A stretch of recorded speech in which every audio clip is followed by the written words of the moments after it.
So here's something I think most fitness professionals won't necessarily tell their client.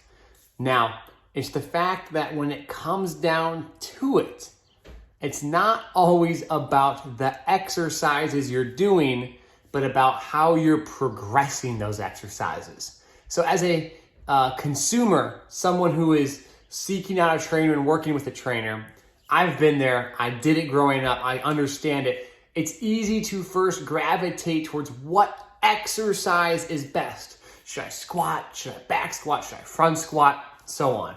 It's not that much about exercise. Yes, an exercise dictates whether or not you're working the right muscles, but there's lots of exercises that work the right muscles. Under like an umbrella, for example, of squat patterns, like a front squat and a back squat, all kind of work your legs relatively the same. So it's not about the exercise. It's about how you progress the exercise with what we call progressive overload. So adding more weight, intensity, and volume over time. Now, this is something that most people don't really tell you. It's not necessarily a lie because it's not like they're not saying something otherwise, but it's just not highlighted enough.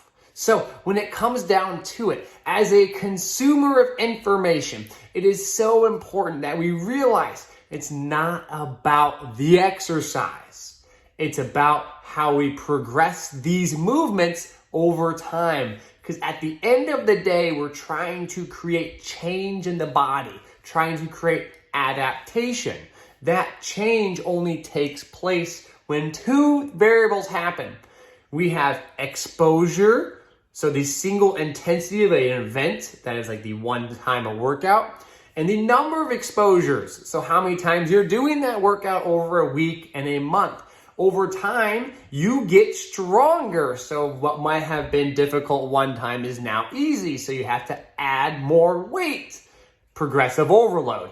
So you can do this progressive overload regardless of the exercise that you're focusing on. So again, it's not like this exercise or that exercise is going to somehow be so drastically different. Instead, the actual loading and progression of those exercises is what might be the most important variable in all of training, or variables in that case.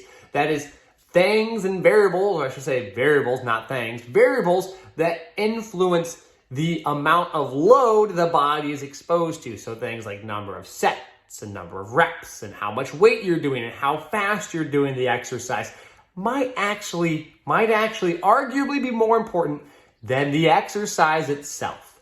So if you guys like these videos, please give me a thumbs up, comment below, let me know what other topics you want me to dive into. I love to hear your thoughts. I appreciate y'all. Feel free to subscribe, hit that notification bell, and stay up to date as I make these videos. Thank you so much. I appreciate you guys, and take care.